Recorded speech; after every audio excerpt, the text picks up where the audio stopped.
Can we listen to unreleased songs on Spotify? If you're wanting to listen to unreleased songs on Spotify, let's find out in this video if we can do that or not. So for that, you can open up your Spotify first and you should be able to look for all of the songs available. So if you're looking for an unreleased song on Spotify, you can use up the search bar first and look for the artist or the song you're trying to listen which is unreleased yet.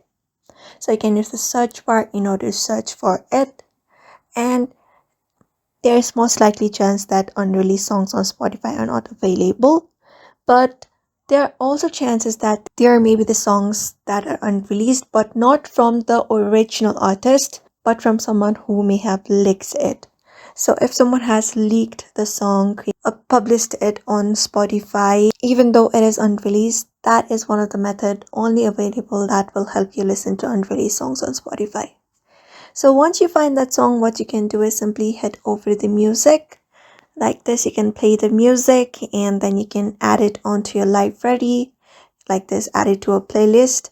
And once that is done, you can just head over to your library section and go ahead and access the unreleased songs from your playlist and listen to it.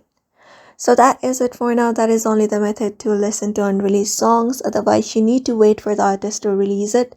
So I hope this video was helpful and thank you for watching this video.